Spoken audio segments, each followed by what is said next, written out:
உள்ள உட்கார்.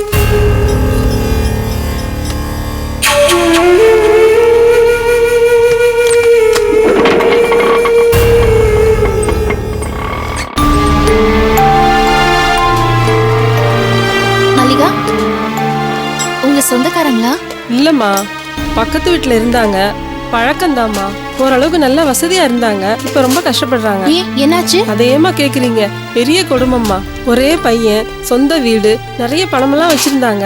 அவன் ஒரு பொண்ணை லவ் பண்ணா. எல்லா இடத்துல நடக்கிறதானம்மா. இவன் லவ் பண்ணவன் அப்படி இல்லையா, அவ ஒரு மோசமான பொண்ணு. அவளை மாதிரி ஒருத்திய பார்க்கவே முடியாது. நல்லா இவனோட ஒட்டி உறவாடினா, மயக்கி மயக்கி பேசுனா, கையில இருக்கிற காசெல்லாம் செலவழிச்சுட்டு அவ கூட திரிஞ்சுக்கிட்டே இருந்தான். அவன் ஏதோ பிசினஸ் பண்ண சொன்னாலாம். கையில இருந்த காசு, குடியிருந்த வீட்டெல்லாம் வித்துட்டு பிசினஸ் பண்ண ஆரம்பிச்சான். அது நஷ்டமாயி போச்சு. அப்போ அந்த பொண்ணு? அவ நஷ்டமான உடனே இவனை விட்டுட்டு ஓடிட்டாமா. இவன் அதுக்கப்புறம் மனசு உடைஞ்சு அப்படியே மதி பிடிச்ச மாதிரி அலைஞ்சிட்டு இருக்கான். மதி பிடிச்ச மாதிரினா? வைத்தியம் ஆயிட்டாமா. பாவம் அந்த அக்கா. கையில காதுல இருந்ததெல்லாம் வித்து இவனுக்கு வைத்தியம் பார்த்துக்கிட்டு இருக்குமா. அப்போ அந்த பொண்ணு என்ன ஆனா? அவளுக்கு என்ன, நல்லா உருளைக்கட்ட மாதிரி தான் இருக்கா. இப்ப எவன் கூடயோ சுத்திட்டு இருக்காளாம். ஏதோ கல்யாணம்னு சொல்லிக்கிறாங்க. இப்படி எல்லாம் இருப்பாங்க? இப்படியும் இருக்காங்களேம்மா.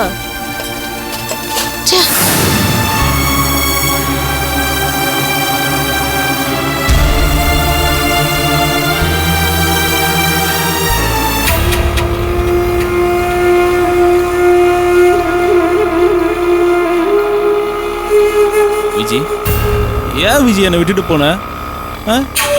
நீ தான் என்ன மறந்துட்ட. ஆனா நான் மறக்கல தெரியுமா? டேய், இந்த பொண்ணாலதான் இந்த கதிக்கு ஆளான. இன்னும் ஏன்னா அவ போட்டோவே வச்சு புலம்பிக்கிட்டு இருக்கிற? முதல்ல தூக்கி தூர போடு. குடுறா குடுறா. சுமாரு விஜி, நம்ம கல்யாணம் கட்டிக்கிட்டு நீ சொன்ன மாதிரியே அமெரிக்கா போய் நிறைய நிறைய பணம் சம்பாதிக்கலாம் விஜி. நிறைய பணம் சம்பாதிக்கலாம் விஜி. பணம் நிறைய சம்பாதிச்சா நீ என்னை விட்டுட்டு போக மாட்டல விஜி. தெரியும் விஜி. பணம் இருந்தா என் கூட இருப்ப. தெரியும் விஜி, தெரியும் தெரியும் விஜி. விட்டு சும்மாரு சும்மாரு. இந்த மாதிரிலாம் பண்ண நான் ஆட்டோல குதிச்சிருவேன். வேண்டாம், நீயே வச்சுக்கோ. நான் பிடுங்க மாட்டேன். விஜி விஜி, ஏன் Viji? I love you Viji. I love you. I love you. மா, நான் கடை போயிட்டு வந்துடுறேம்மா. சரிப்பா. பெரியப்பா, அக்கா, வாங்க வாங்க அக்கா. அம்மா, என்னடா? அம்மா, பெரியப்பாவும் அக்கா வந்திருக்காங்க.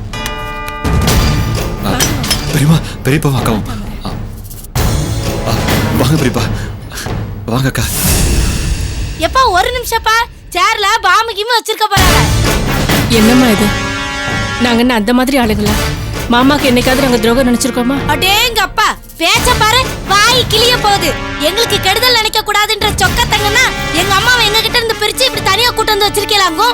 தாமரை, கொஞ்சம் பேசாம இருக்கியா? என்னப்பா நீங்க சைலண்டா இருந்துட்டு பண்றதெல்லாம் பண்ணிருக்காங்க.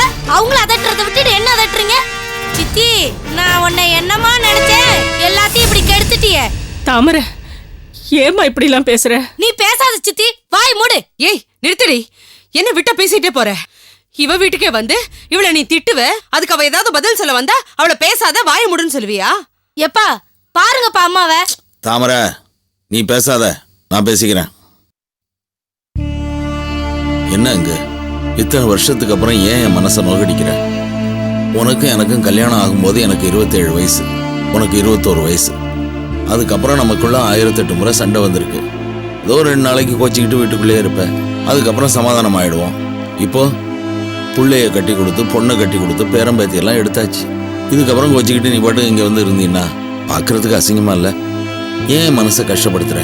நல்லா யோசிச்சு பாரு. முன்னாடி வந்ததெல்லாம் நமக்குள்ள நடந்த சின்ன சின்ன பிரச்சனைக்காக வந்த சண்டை. ஆனா இப்போ உள்ள பிரச்சனை அப்படியா? நம்ம மருமகளோட ஒரு பொண்ணோட வாழ்க்கை பிரச்சனைங்க. அதையும் நீங்க புரிஞ்சுக்க மாட்டேங்கிறீங்க. நான் புரிஞ்சுக்கிட்டு தான் இருக்கேன். நீ தான் எதையும் புரிஞ்சிக்காம பேசுற. கண்மணிக்கும் பூபதிக்கும் ஆரம்பத்துல இருந்தே ஒத்து வரல. பிரச்சனை இவ்வளவு தூரம் வந்ததுக்கு அப்புறம் நான் என்ன பண்ண முடியும் சொல்லு? என்னதான் வெள்ளேரி பழத்துக்கு பூன் போட்டு வச்சாலும் அது பழுத்து வெடிக்க தான் செய்யும். அதுக்காக பெரியவங்க நாம புருஷன் பொண்டாட்டியே சேர்த்து வைக்கிறதுக்கு தான் வழி பண்ணணும், பிரிச்சு வைக்கிறதுக்கா வழி பண்ணுவாங்க? ஏய், என் மகன் வாழ்க்கை நல்லா இருக்கணும்னு நான் யோசிக்க கூடாதா? இத்தனை வருஷம் என் கூட வாழ்ந்திருக்கே, என்னதான் புரிஞ்சுக்கிட்ட நீ? கண்மணி கிட்ட ஆரம்பத்துல இருந்து நான் நல்ல விதமா தான் நடந்துகிட்டு இருக்கேன். பிரச்சனை பெருசா வரும்போது என்ன பண்ண சொல்ற? அத நீங்க தாங்க யோசிக்கணும். என்னத்தை யோசிக்க சொல்ற? எப்படி சேர்த்து வைக்கணுங்கிறத யோசிங்க. இந்த பாருங்க, கண்மணியும் பூபதியும் சேர்த்து வைக்கிறத பத்தி பேசுறதுக்காக இங்க நான் வரல. அதெல்லாம் அப்புறம் பாத்துக்கலாம். முதல்ல நீ இங்க இருக்காம நம்ம வீட்டுக்கு கிளம்பி வர்ற வழியை பாரு. அசிங்கமா இருக்குடி எனக்கு. இத்தனை வயசுக்கு அப்புறம் என் பொண்டாட்டி கோச்சிக்கிட்டு போயிட்டான்னு சொன்னா கேட்கிறவன் கேவலமா என்ன பாக்குறான். நாம இவ்வளவு வருஷம் வாழ்ந்திருக்கமே, அந்த வாழ்க்கைக்கு அர்த்தம் தான் என்ன? சின்ன பழத்தனமா நடக்காத. கிளம்பி வா. கிளம்பி வான்னு சொல்றீங்களே, நம்ம வீட்டை விட்டு எதுக்காக நான் இந்த வீட்டுக்கு கிளம்பி வந்தேன்னு உங்களுக்கு ஏதாவது தெரியுதா? எங்க உங்ககிட்ட நான் என்னங்க கேட்டேன்? நகை நட்டு வாங்கி கொடுங்க, பெரிய பங்களா வாங்கி என் பேர்ல எழுதி வைங்க, இல்லன்னா நல்ல புலன்களை வாங்கி கொடுங்க நான் கேட்டேன்.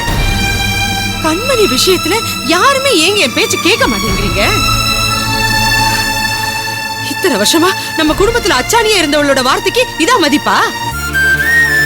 முக்கியமான விஷயத்துக்கு யாருமே என் வார்த்தையை காதுல போட்டுக்கவே மாட்டேங்கிறீங்களே. அப்பனா அந்த குடும்பத்துக்கு நான் யாருங்க? அந்த வீட்டு வேலைக்காரியா? பெருசா வாழ்ந்தோம், ஒன்னா இருந்தோம்னு பேசினா மட்டும் பத்தாதுங்க. கூட வாழ்ந்தவளோட மனசுல என்ன இருக்குங்கிறத நீங்க புரிஞ்சுக்கணும். பாத்தீங்களாப்பா, என்ன பேச வேண்டாம்னு சொன்னீங்க.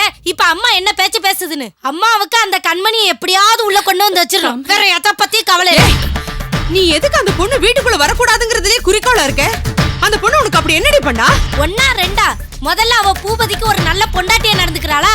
அந்த சக்தியும் அவ குடும்பமும் பூபதிய போலீஸ் கோர்ட்டுன்னு அலைய வைக்கிறாங்களே, அத அவ கண்டிச்சாளா?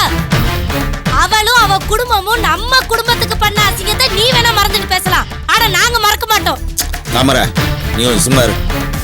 பேசுனதையே திரும்ப திரும்ப பேசுறதுல எந்த பிரயோஜனமும் இல்லை. இப்போ நாம ஒரு முடிவு எடுத்தாகணும். இப்போ நீ வரப்போறியா இல்லையா? இல்லைன்னா மருந்து மாத்திரை சாப்பிடாம இப்படி பிடிவாதம் பிடிச்சிக்கிட்டு உடம்பு கெடுத்துக்க போறியா? ஒழுங்கு மரியாதையா சொல்றேன், வீட்டுக்கு புறப்படு. அந்த குடும்பத்தாளுங்க நம்ம குடும்பத்துக்கு சூனியம் வச்சிருக்காளுங்க, நீ அதுக்கு இடம் கொடுத்துறாத. அடிச்சி பாய மூடுறி. நீங்க எல்லாம் சேர்ந்து செஞ்ச பாவம் தான் என் உடம்ப போட்டு படுத்திட்டு இருக்கு. இத பாருங்க, நான் உங்க கூடவே வரேன். நீங்க சொல்ற மாதிரி நான் வைத்தியம் பாத்துக்கிறேன். ஆனா நீங்க எனக்கு ஒரு உறுதி தரணும். கண்மணியும் பூபதியும் சேர்த்து வாழ வைக்கணும். அந்த பொண்ணை நீங்க மரியாதையா நடத்தணும். உங்க மனசு தொட்டு சொல்லுங்க, பூபதிக்கு ஒருத்தி இப்ப தேடி பிடிச்சிருக்கீங்களே, அந்த பொண்ணு நம்ம கண்மணிக்கு எந்த விதத்துல அங்க ஈடாவா? அந்த குடும்பத்தை பார்த்தாலே தெரியல, சரியான காசு காலையிற குடும்பம்னு. தேவையில்லாம அந்த வடிவு பண்ண தப்ப மனசுல வச்சுக்கிட்டு நம்ம புள்ள பூபதியோட வாழ்க்கையை பாழாக்கிடாதீங்க. உனக்கு தான் எல்லாம் தெரியும்னு பேசிக்கிட்டு இருக்கியா? நீ தலையில தூக்கி வச்சு ஆடிக்கிட்டு இருக்கியா? அந்த கண்மணி அவன் மட்டும் என்ன யோகிதையா? தன்னால ஒரு பிரச்சனை வருதுன்னு தெரிஞ்சோம்னா அவன் என்ன பண்ணிருக்கணும்? பேசாம ஒதுங்கி போயிருக்க வேண்டாம். அவன் என்னடானா ஆஸ்பத்திரியில வந்து நின்றுட்டு சத்தியாகிரகம் பண்ண மாதிரி நின்றுகிட்டு இருக்கான். நீ அவளை உள்ள அனுப்பு, எங்களை வெளியில போங்கன்னு சொல்ற. எனக்கு எவ்வளவு வயிற்றுச்சலா இருந்தது தெரியுமா? சரி, அவ ஒழுங்கான பொம்பளையா இருந்தா என்ன பண்ணணும்? சரி, மாமனார் போகட்டுமேன்னு ஒதுங்கி நிக்க வேண்டாமா? அவ குடும்பத்தை கெடுக்கிற காரியத்தை தானே பண்ணிட்டு இருக்கா. அப்படி சொல்லுங்கப்பா, பாயிண்டா சொல்லுங்கப்பா, அப்பதான் அம்மாவுக்கு புரியும். வீட்டுக்கு வந்து அவ என்ன பண்ணா? என் நகையெல்லாம் கொடுங்க, என் மாமியாருக்கு வைத்தியம் பண்ணணும்னு கேட்கறேன். அப்போ நான் உனக்கு வைத்தியம் பண்ண வக்கத்தவன் ஆயிட்டேனா? எவ்வளவு எரிச்ச வந்தது தெரியுமா எனக்கு? இதெல்லாம் அவ நல்ல எண்ணத்துல பண்ணலப்பா, அம்மா கிட்ட நல்ல பேர் வாங்கணுங்கிறதுக்காக இப்படி எல்லாம் பண்ணிக்கிட்டு திரியறா.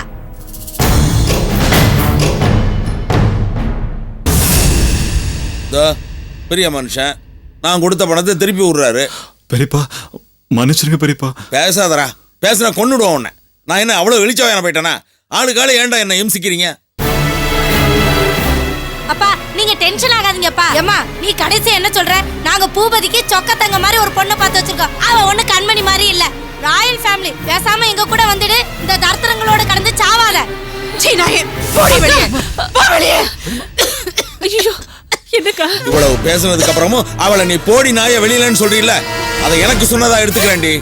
இனிமேலும் இங்க உட்கார்ந்து பேசுறதுக்கு நான் ஒன்னும் ரோசம் கட்டவல்ல. உன்னை தொட்டு தாலி கட்டினவாங்கிற முறையில ஒண்ணு மட்டும் சொல்லிட்டு போறேன். இன்னும் 2 நாள் உனக்கு அவகாசம் தரேன். அதுக்குள்ள யோசிச்சு முடிவெடுத்து அங்க வந்து சேர்ற வழியை பாரு. இல்ல உனக்கு எனக்கு எந்த ஒட்டு வரவும் இல்ல. நீ சத்தா கூட உன் மூஞ்சில முடிக்க மாட்டேன்.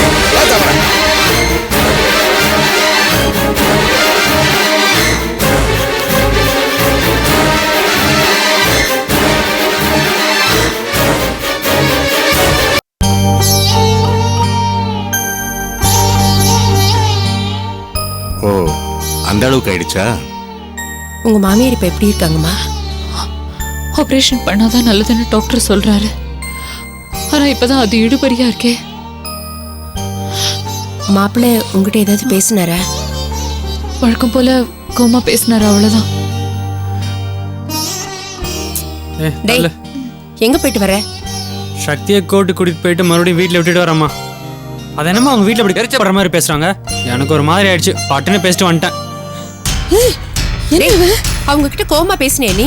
அம்மா, அவங்க கேள்வி கேட்டாங்க, நான் பதில் சொன்னேன், அவ்வளோதான். ஏண்டா, நம்ம நிலைமை தெரிஞ்சு இப்படி ஆள் ஆளுக்கு பிரச்சனை பண்ணிட்டு வரீங்களே, இந்த கோர்ட்டு வம்பெல்லாம் விட்டு தொலைக்க மாட்டீங்களா? அம்மா, சக்தி தாமா. ஆட்டம் போடுங்கடா. நீ சக்தியும் சேர்ந்து கோர்ட்ல போய் நல்லா பிரச்சனை பண்ணுங்க. நம்ம வீட்டுல ஆளுங்க பத்தல பாரு. சக்தியும் குழப்ப கெடுத்துட்டு வந்து இந்த வீட்டுல உட்காரட்டும். வீடு விளங்கிடும். என்னவா பேசுற நீ? அதுக்காக அந்த பூபதிக்கு தண்டனை வாங்கி கொடுக்க கூடாதுங்கறியா? நம்மள எவ்வளவு அசிங்கமா பேசிருக்காரு. இப்ப கூட பாரு, கண்மணி அவங்க அத்தையை பார்க்க போகும்போது சண்டை போட்டு அமைச்சிருக்காரு. இந்த மாதிரி இஷ்டத்துக்கு ஆட்ட போடுற ஆளுங்க எல்லாம் ஒரு 2 வருஷமாவது உள்ள தூக்கி போடணும். ரொம்ப நல்லா இருக்கு. வாங்க வாங்க, வந்து உட்காருங்க. வாங்க. இருக்கட்டும் இருக்கட்டும். ஏமா பெரிய மனுஷி, ஏன் நிறுத்திட்ட? பேச வேண்டியது தானே. உங்க குடும்பத்தோட சம்பந்தம் பண்ணதுக்கு என் அண்ணனை உள்ள தூக்கி போட்டா மட்டும் போதாது, தூக்கு தண்டனை வாங்கி கொடுங்க. அதான் கரெக்ட். அதே சின்ன பிள்ளை, இதெல்லாம் பெருசா எடுத்துக்காதீங்க. இந்த சப்ப கட்டுற வேலையெல்லாம் வேண்டாங்க. உங்க வயசுக்கு அது நல்லா இல்ல. இத்தனோண்டு இருந்துகிட்டு என்ன பேச்சு பேசுது அது? என் பிள்ளைய தூக்கி இது உள்ள தூக்கி போட போதாமா? அது பேசுறத நீங்க கேட்டுக்கிட்டு தானே இருக்கீங்க. அது இங்கதான் அப்படின்னா அங்க என் பொண்டாட்டிக்கு மூளை முழங்கால இருக்கு போல இருக்கு. அவன் எங்களை விட்டுட்டு உங்க எல்லாருக்கும் சப்போர்ட் பண்ணிட்டு தெரியுறா. பண்றதெல்லாம் நீங்க, கடைசியில கெட்ட பேர் வாங்குறது நாங்க. என்ன சம்பந்தி இப்படி எல்லாம் பேசுறீங்க? வாங்க, வந்து உட்காந்து பேசுங்க. உங்க மரியாதையெல்லாம் எங்களுக்கு ஒண்ணும் வேண்டாமா? இப்ப என்னதான் வேணும் உங்களுக்கு? என்னதான் வேணுமா? என்ன தர போறீங்க? உங்ககிட்ட நான் பணத்தை கொடுத்துட்டு அலைஞ்சு அலைஞ்சு வாங்குறதுக்கு அலைஞ்சதும், அதுக்கப்புறம் வாங்கின பிற்பாடு பட்ட பாடம் எனக்கு தானே தெரியும். இந்த பாரு, எங்க அம்மாவுக்கு கொம்பு சீவி விடுற வேலையை இதோட நிறுத்திக்கோ. நான் கொம்பு சீவி விடுறேனா? என்ன உளறீங்க? ஏய், யாரடி உளறா? எங்க அம்மாவை எங்க கிட்ட இருந்து பிரிச்சு எங்க நிம்மதியை கெடுத்துட்ட. இது எங்களுக்கு பிடிக்கல சொல்லிட்டேன். ஏமா வாய்க்கு வந்தபடி எல்லாம் பேசுறேன்? தாமரை ஒண்ணும் பாயிண்ட் இல்லாம பேச மாட்டாங்க. எங்க அம்மாவுக்கு மருத்துவ செலவு பண்றதுக்கு இவ யாரு? பெத்த பிள்ளைங்க நாங்க என்ன செத்தா போயிட்டோம்? எல்லாத்துக்கும் முந்திக்கிட்டு வரா. என்னம்மா பேசுறீங்க? உங்க அப்பாவோட தயவு வேண்டாம், உங்க அப்பாவோட பணம் வேணாம்னு உங்க அம்மா சொல்லிட்டாங்க. அந்த அம்மாவை காப்பாத்துறது கண்மணி ஏற்பாடு பண்றா. இதுல என்ன தப்பு இருக்கு? தேவையில்லைங்க. என் பொண்டாட்டிக்கு உங்க குடும்பத்துல இருந்து வைத்தியம் பண்றதை நான் கேவலமா நினைக்கிறேன்.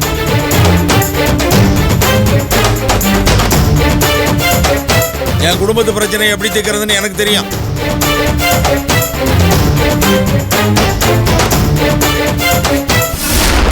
இந்தாங்க, முதல்ல உங்க பொண்ணை இதுல கையெழுத்து போட சொல்லுங்க. என்னது? விவாகரத்து பத்திரம்.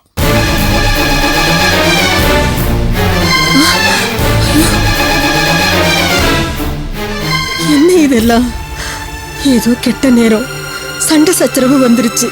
கொஞ்ச நாள் ஆனா எல்லாம் சரியா போயிடும் நாங்க நினைச்சிட்டு இருக்கோம். இப்படி திடுதிப்புன்னு பத்திரத்தை கொண்டு வந்து நீட்டி கையெழுத்து கேக்குறீங்களே, இது உங்களுக்கே நல்லா இருக்கா? உங்களால எவ்வளவோ பிரச்சனைகள் வந்தப்போ கூட எப்படியும் ஒரு நாள் சரியாயிடும்னு மேற்கொண்டு எந்த வம்பு வழக்குக்கும் வராம நாங்க அமைதியா போறோம். சக்தியில நீங்க ஒரு முறை அவமானப்பட்டிருக்கீங்க. என் புருஷன் உங்ககிட்ட கடன் பட்டிருந்தாரு. இது எல்லாத்தையும் நினைச்சுதான் நீங்க எங்ககிட்ட நடந்துக்கிட்ட விதம், கண்மணி நடத்தின முறை எல்லாத்தையும் சகிச்சிட்டு இருந்தோம். இப்போ டைவர்ஸ் பண்ணிடுன்னு பேப்பரை நீட்டுறீங்களே. இனிமே இதை பத்தி எனக்கு கவலை இல்லை. மறுபடியும் இதை பத்தி பேசுறதுக்கு நான் தயாரா இல்லை. உங்க பொண்ணை இதுல கையெழுத்து போட சொல்லுங்க.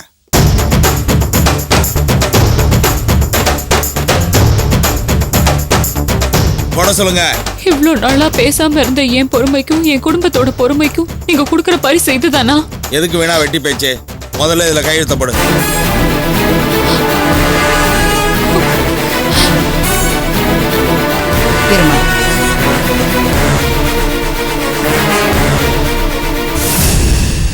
என்னையா வீடேறி வந்து பூச்சாண்டி காட்டியா? யாருகிட்ட என்ன பேசுறேன்னு தெரிஞ்சுட்டு பேசு. இந்த ஏவுயெல்லாம் எவ்வளவு பயந்தவ இருப்பா, அவகிட்ட வச்சுக்க, என்கிட்ட வேண்டாம். அறிவில்லை உனக்கு? யார் யார்கிட்ட எல்லாம் கெஞ்சறதுன்னு ஒரு விவஸ்தை வேண்டாம்? இதுங்களே ஊர்ல அநியாயம் வெட்டி வாங்கி பொழப்பு நடத்துதுங்க. இதுங்க கிட்ட எல்லாம் நம்ம தாழ்ந்து போகணுமா? இதுங்க வீட்டுக்கு நம்ம கண்மணி அனுப்புறதை விட இதுங்க போடுற 2 வேளை சோத்த ராசாத்தி மாதிரி நாம அவளுக்கு போட மாட்டோம். இந்த ஆளு பெத்து வச்சிருக்கானே ஒரு உதவாக்கற, அவனோட நம்ம கண்மணி வாழ்றதை விட அவன் நம்ம வீட்லயே இருக்கலாம். நீங்க ரொம்ப ஓவரா பேசுறீங்க. ஏய், இந்த கை நீட்டி பேசுறது கத்துறதெல்லாம் உன் வீட்டோட வச்சுக்கோ, ஒடிச்சு போட்டுருவேன். உனக்கு என்னையா வேணும்? டைவர்ஸ் தானே? கண்மணியை சந்தோஷமா கையெழுத்து போட்டு தர சொல்றேன், போதுமா?